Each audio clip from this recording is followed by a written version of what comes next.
You got someone that makes you smile more than I ever did, yeah, that's great. I don't like that. I don't like that, no. Really sorry. I don't like that. Why you acting shady on me? Why you always tryna play? Look at this. How many Pointe shoes do I have? Oh my gosh. Ugh. So, if you haven't guessed, today's about Pointe work. Look at all these Pointe shoes. Oh my gosh, there's at least 15 pairs here. Let's see, I have I have my only pair of energetics. Yeah, and they're a weird colour too. Like if we have these ones compared to, where's another pair? That one's showing you. Can you see the colour difference? They're so weird. I don't understand why they're such a different colour. So I've got heaps of block ones. I've got Grishko Pointe shoes as well. Anyway, the point of the video today was to actually give you guys some tips on how you can strengthen your feet before you go on Pointe and also while you're on Pointe.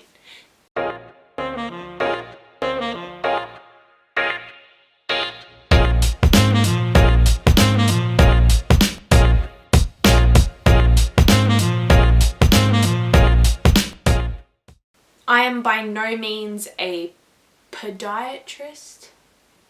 I think that's the foot one. Podiatrist. Pretty sure that's the foot one. These are things that I've found along the way that are really, really helpful. They're also to be used in conjunction with whatever your teacher gives you. So these aren't the be all and end all. These are just some ideas on what you can do to strengthen your feet before you go on Pointe and also while you're on Pointe, so you can always have that amazing foot. You might think you only need to strengthen your foot by doing rises before class to strengthen the calf muscles, but there's actually so many more muscles in your foot than you realize, and you need to strengthen all of them. Otherwise, how you gonna get that good Pointe? So when you do rises, you only strengthen the front and the back of the ankles and the calves. If you only strengthen the front and the back, you're at risk of going sideways over your Pointe shoes. So we've got our Pointes. I don't know why I picked up my Grishkos again. But if you've got it good forwards, this way, but if you've not strengthened the side, you're gonna either wing or sickle your foot, and it's not gonna be good. That's big risk. You do not want rolled ankles from coming down off Pointe. So today I've got some tips on how you can strengthen all those muscles, well, a lot of those muscles, to give you the best results possible. First one is you want to do rises with a ball between your ankles. So this one strengthens the fibularis longus and the fibularis brevis, as well as the major calf muscle, which is the gastrocnemius. So your fibularis longus and brevis, they are responsible to keep everything in alignment.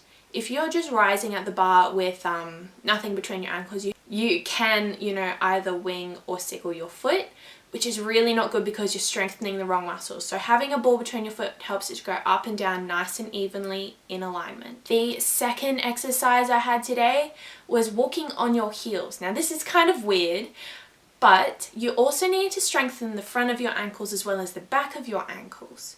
So this one works on your tibialis anterior and the extensor muscles.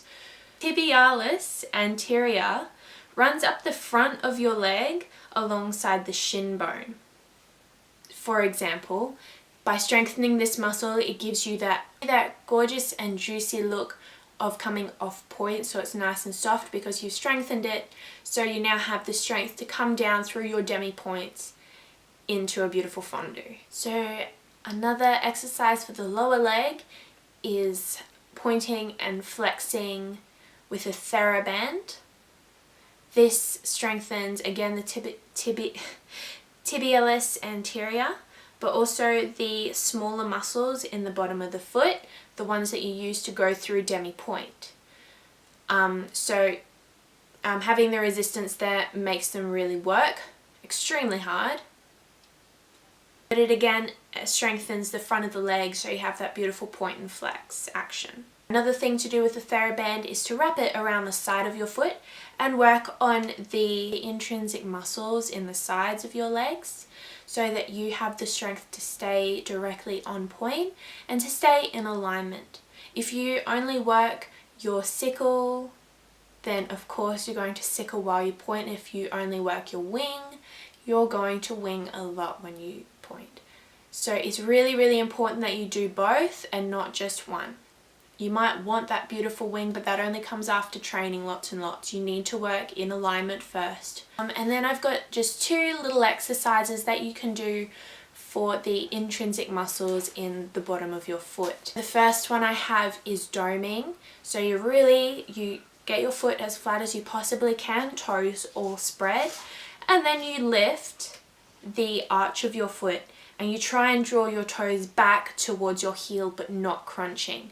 So this one really works in the arch of the foot, so you get that beautiful you get the beautiful arch while you're on point, and instead of just forcing it and stretching it, it really works so you're strong enough to hold the beautiful shape. And the next one I had was toe crawls. Again, similar sort of principle as to the doming, but working slightly different muscles, so one's under the toes this time. So what you want to do is you want to grab a towel or a piece of fabric or something like that, and you try and scrunch up the fabric as much as you can. This is a really good one because it requires you to actually have control over each of the muscles of your toes. If you don't have control of these, it's gonna be very hard for you. So those were all the exercises that I had today. I hope you find them helpful. I don't know if actually knowing the literal terms of the actual terms of what the muscles are was helpful or not, but I learned a little bit while doing this video, and I hope you guys learned a bit as well. So I'll see you next time. Don't forget to like, comment and subscribe, and I'll see you next time with a brand new video.